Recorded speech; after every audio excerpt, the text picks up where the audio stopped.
எவ்வளவோ ரியாலிட்டி ஷோக்கள் இருந்தாலும் கூட, இன்னமுமே மக்கள் வந்து நெறைய விஷயங்கள ரொம்ப ஆர்வத்தோட வந்து பார்த்து வருவாங்க.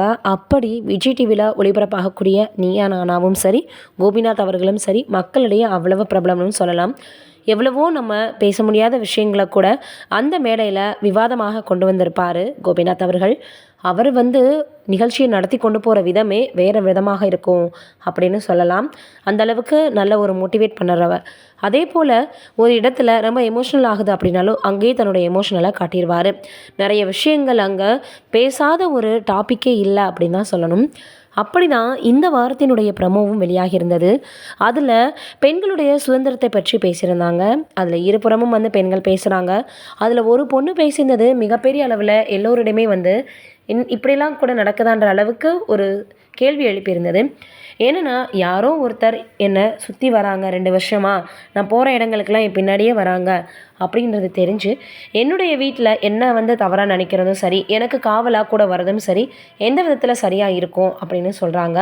அதேபோல இந்த பக்கம் ஆப்போசிட்ல இருக்க ஒரு பொண்ணு டிரைவரா இருக்காங்க.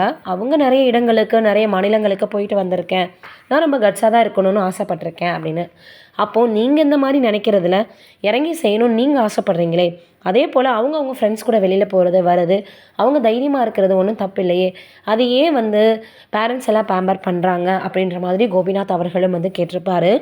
இந்த விஷயம் ரொம்பவே இப்போ ப்ரமோவாக வெளியாகி சமூக வலைதளங்கள்ல வைரலாகி வருது. எவ்வளவோ நூற்றாண்டுகள் கடந்தாலும், இன்னும் ஒரு சிலரால மக்களுக்கு முழுமையான ஒரு சுதந்திரம் கிடைக்கலன்னு தான் சொல்லணும். எந்த ஒரு துறையா எடுத்தாலும் சரி, வேலை பார்க்கக்கூடிய பெண்கள்ல இருந்து குழந்தைகள் வரைக்குமே, இன்னும் ஒரு சிலரால சில விஷயங்களும் சரி, சில ரொம்பவே மோசமான சம்பவங்களும் சரி, மாறுன மாதிரியாக தெரியல அப்படின்னு தான் சொல்லணும். எவ்வளவோ செய்திகள் மூலமா இன்னமும் நம்ம கேள்விப்பட்டுட்டு தான் வந்துட்டுருக்கோம். இது நம்மளுக்கு சுதந்திரம் அப்படின்னு அறிவிக்கப்பட்டால் மட்டும் பத்தாது. ஒவ்வொருத்தருடைய மனசுலயுமே நம்ம வீட்ல இருக்கக்கூடிய அக்கா, தங்கை, அம்மா அப்படின்ற உணர்வு மத்தவங்கள பார்க்கும்போது வரணும்.